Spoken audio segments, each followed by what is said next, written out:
আজকের আলোচনাটা একটা মর্মান্তিক ঘটনাকে ঘিরে, সায়েম হত্যাকাণ্ড।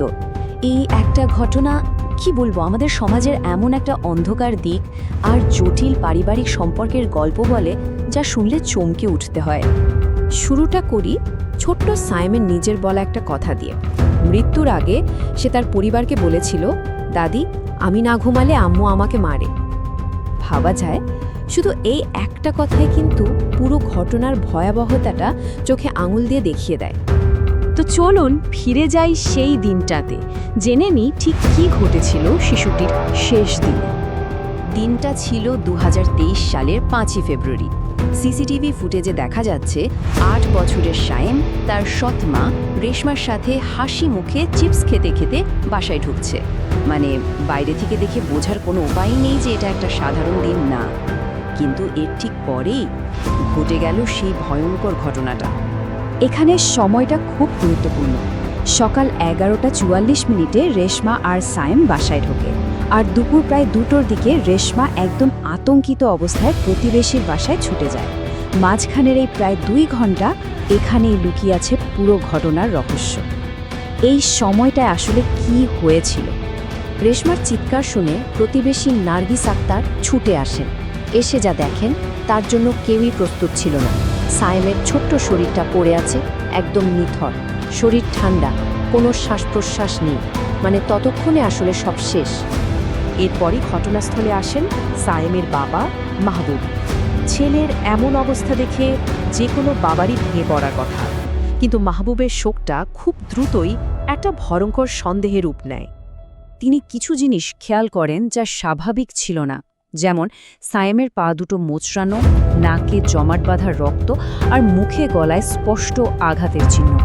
শুধু তাই না, তিনি দেখেন যে রেশমার নিজের হাতেও তাজা আঁচড়ের দাগ। এই ছোট ছোট চিহ্নগুলোই কিন্তু মাহবুবকে একরকম এই কেসের প্রথম তদন্তকারী বানিয়ে দেয়, কারণ প্রত্যেকটা চিহ্নই একটা ভয়ঙ্কর কিছুর দিকেই ইঙ্গিত করছিল।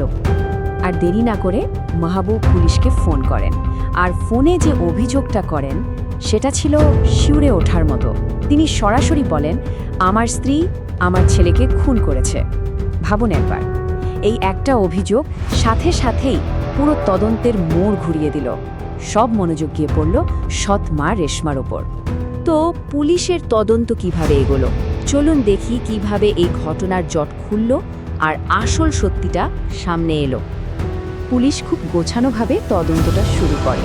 প্রথম কাজ ছিল সিসিটিভি ফুটেজ চেক করা। ফুটেজে পরিষ্কার, ওই সময়ে বাসায় শুধু রেশমা আর সায়েমই ঢুকেছিল, বাইরে থেকে আর কেউ আসেনি বা ভেতর থেকেও কেউ বেরোয়নি। দ্বিতীয়ত, তারা রেশমার আচরণ খেয়াল করে। দেখা যায় ওই 2 ঘন্টার মধ্যে সে 8 থেকে 10 বার বাসার চারপাশটা দেখেছে, যা খুবই অস্বাভাবিক। এইসব প্রমাণ সামনে রাখার পর রেশমার আর কোনো পথ না দেখে মুখ খুলতে রাজি হয়। আর তারপরই বেরিয়ে আসে সেই হাড় হিম করা স্বীকারোক্তি। রেশমা পুলিশকে বলে, আমি 5 মিনিট বালিশটা ওর মুখের ওপর চেপে ধরে রেখেছিলাম, যখন ছাড়লাম ততক্ষণেও শেষ। নিজের মুখে সে পুরো ঘটনাটা বর্ণনা করে। কিন্তু আসল প্রশ্নটা তো অন্য জায়গায়। একজন মা, হোক না সৎ মা, কেন একটা শিশুর সাথে এমনটা করতে পারে? এর উত্তরটা পেতে হলে আমাদের একটু পেছনে ফিরে যেতে হবে, দেখতে হবে ওই পরিবারের অতীতটা। এই হত্যাকাণ্ডের বীজ বোনা হয়েছিল আসলে অনেক আগে থেকেই। চলুন সেই গল্পটা এবার শোনা যাক, যা থেকে বোঝা যাবে পরিবারের ভেতরে লুকিয়ে থাকা ঈর্ষার কথা। ঘটনার শুরু 2014 বা 2015 সালের দিকে। মেহবুবের প্রথম স্ত্রী সালমা জন্ডিসে মারা যান আর রেখে যান তাদের একমাত্র ছেলে সাইমকে। এরপর মেহবুব, যিনি পেশায় একজন বাস চালক, একা হাতেই ছেলেকে মানুষ করার সংগ্রাম শুরু করেন। পরে তিনি বিয়ে করেন তার মৃত স্ত্রীরই খালাতো বোন রেশমাকে। রেশমাও ডিভোর্সি ছিলেন আর তার নিজেরও একটা সন্তান ছিল। মানে বোঝাই যাচ্ছে এই পরিবারটা গড়ে উঠেছিল শোক আর প্রয়োজনের উপর ভিত্তি করে, যা শুরু থেকেই একটা জটিল পরিস্থিতি তৈরি করে রেখেছিল। তো এবার আসা যাক মূল মনস্তাত্ত্বিক কারণটার দিকে। কেন একজন সৎ মা খুনি হয়ে উঠল? এর পেছনে বড় ভূমিকা ছিল 2 সন্তানের প্রতি বাবার আচরণের বৈষম্য। ব্যাপারটা ছিল খুবই পরিষ্কার। মাহবুবের নিজের ছেলে সায়েমের জন্য ছিল শর্তহীন ভালোবাসা, সবসময় মনোযোগ দেয়া, রাতে পাশে নিয়ে ঘুমানো, এমনকি চাওয়ার সাথে সাথেই পাঞ্জাবি কিনে দেয়া, সবই ছিল তার জন্য। কিন্তু যখন রেশমার ছেলে একটা শার্ট চেয়েছিল, তখন মাহবুব টাকা নেই বলে সরাসরি মানা করে দেন। এই বৈষম্যমূলক আচরণটাই রেশমার মনে আস্তে আস্তে গভীর ক্ষোভ আর ঈর্ষার জন্ম দেয়। একদিকে অফুরন্ত স্নেহ আর অন্যদিকে চরম অবহেলা।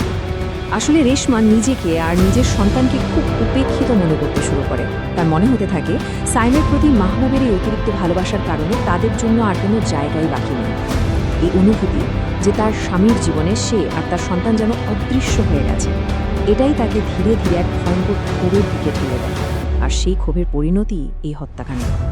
সাইমের গল্পটা তো আমরা জানলাম, কিন্তু চলুন এবারে একটা ঘটনা থেকে বেরিয়ে একটু বড় পরিসরে দেখি।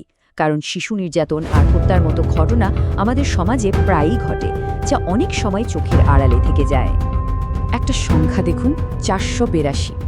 একটা রিপোর্টে তথ্য বলছে শুধু 2024 সালের প্রথম 10 মাসে 482 জন শিশুর অস্বাভাবিক মৃত্যু হয়েছে।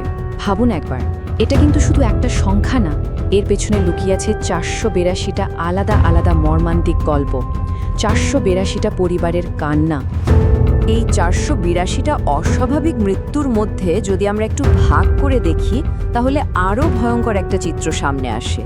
এর মধ্যে 217টি শিশুই ছিল হত্যাকাণ্ডের শিকার, মানে প্রায় 45%। বাকিগুলো অন্যান্য কারণে। এটা যে কতটা উদ্বেগজনক একটা পরিসংখ্যান তার বলার অপেক্ষা রাখে না। কিন্তু সবচেয়ে ভয়ঙ্কর সত্যিটা হলো, এই যে আমরা সরকারি তথ্য দেখছি, এটা আসলে টিপ অফ দি আইসবার্গের মতো, মানে হিমশৈলের চূড়া মাত্র। বাস্তবে অপ্রকাশিত ঘটনার কারণে আসল সংখ্যাটা হয়তো এর 3 গুণ বা তারও বেশি হতে পারে। কারণ অনেক ঘটনাই তো লোকলজ্জার ভয়ে বা অন্য কোনো কারণে রিপোর্টই করা হয় না। তাহলে শেষ প্রশ্নটা এটাই, সাইমের মতো এমন আরও কত গল্প আছে যা আমরা কোনোদিন জানতেও পারি না? আমাদের চোখের আড়ালে ঘরের ভেতরে ঘটে চলা এই সহিংসতা আর শিশু নির্যাতন নিয়ে আমাদের সবাইকে হয়তো আরেকবার নতুন করে ভাবার সময় এসেছে।